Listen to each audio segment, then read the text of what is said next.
What up droobies, it is me, Bishop. Here randomly we have several Eminem leaks, which what many of fans, it's unofficial, but many of fans have kind of put together in a Straight from the Lab Volume 3. For those M heads out there, you know Straight from the Lab Volume 1, when that came out in 2003-ish, give or take, with some unreleased tracks for Encore, the Bullies of the world, We as Americans, even though the Encore Expanded Edition had that, and some diss songs, several other songs on that. The Monkey See, the Monkey Do's of the world. But then you had, for those diehard M fans, you know, Straight from the Vault released for a limited amount of time that had HQ quality version of everything from Cocaine with Jasmine Sullivan to The Apple to Go, It's Been Real, the Detroit basketball song, all of those songs. I'll never forget when that crack dropped that. It was what, I was in my college class and I told this guy next to me and it was just nuts.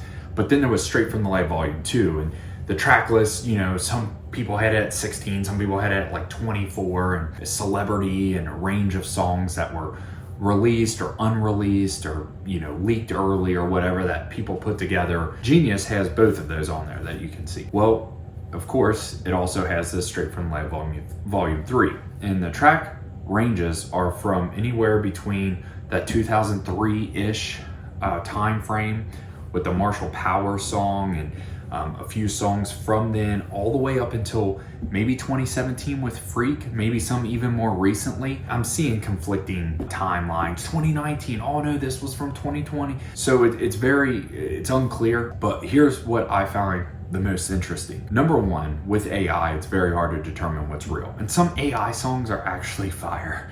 But if we were to try to say what's real here, I do believe that the majority of the leaks are real.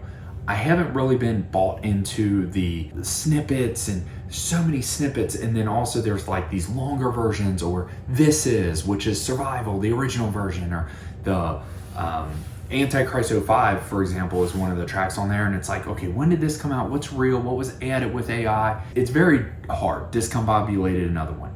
Very hard to determine some of those tracks. But what I do believe is that this is not AI. It's, to me, the fact that so many dropped in such a short time frame, these are real tracks. What I find the most interesting, though, is that Smack You, the Suge diss, is not included on a lot of the Straight from the Lab Volume 3 cover artwork, and there's like 3 pretty dope covers out there. It's not included, but it dropped today as well, and there were some tracks dropped yesterday. First was Freak, if I'm not mistaken, a couple days back. So it's like, what's going on here? I think that's the biggest thing. M did an interview a week or two ago where he talked about how much he liked Encore, and if tracks like the Cannabis Diss and Bully wouldn't have leaked in the manner that they would have, if they would have been on the album, it would have probably got better reviews. And what I think came from that, maybe not, is 2 things.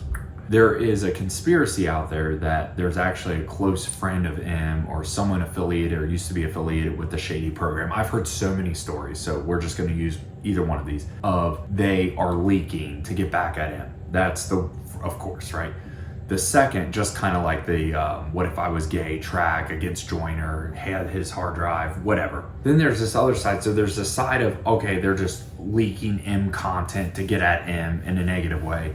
There's this other side that's like, no, there's an M friend proving he's used to be connected with Shady Media, so he's released some lyrics pages or he's dropped these songs. There's that side. But then this other track that I would almost angle on or lean towards is the fact that so many tracks dropped at one time. I think post that interview, this is kind of my hope maybe, is I think M's like, I will prove to you, you have no idea how much I have just sitting here and y'all couldn't handle it, but I'm just gonna do this. Because M got a lot of flack, I don't know why, but with the death of Slim Shady and how, oh, this is side A, side B's coming, I feel it. And again, people were doing that because of Music to Be Murdered By, it happened with that, and they're like, oh, he's gotta do this. And then when the expanded version came out and you're just looking at, you know, 1 or 2 new tracks, or 3 maybe, you're like, oh, and some instrumentals. I think he's doing this to just show, my theory is that because the death of Slim Shady was a concept album, or a conceptual album or whatever, some people theorize that if you listen to it backwards, Slim Shady is still alive and Marshall Mathers is the one who died. And then this is Slim Shady being Slim Shady, leaking these tracks, saying he's still out there. And he's just playing right now, just playing. More to come. I've read comments. There's hundreds that are going to be released. Again, we don't know what's true. What is the truth? Legit tracks have leaked. Don't know if it's all tied to a time frame or a reason behind it, but the tracks have leaked. Some diehard stans say it's disrespectful to listen to them. You got the other side saying, no, you need to listen and push because the people who still sleep on him don't realize how much of a genius he is. You got these two camps. I don't think there will ever be another artist in my lifetime who has such a wide range of content, of tracks, of lyricism, of storytelling, of albums sold, of awards won, of features, of fill in the blank. And so I think regardless of what comes from this, I'm sure eventually it will get addressed. Maybe Con Artist or Royce will say something that will confirm certain things. Until that comes, and why the tracks are still out there, based upon what M has done in the past and how some of these tracks like Difficult came out after Proof's passing, and you never know who's releasing these tracks. But man, they've taken me back to that high school, college years. It's just wild to think that an artist can so easily do that with 3 minutes and 40 seconds on a track. So love you guys. Thanks for watching. Leave in the comments what you think really happened below.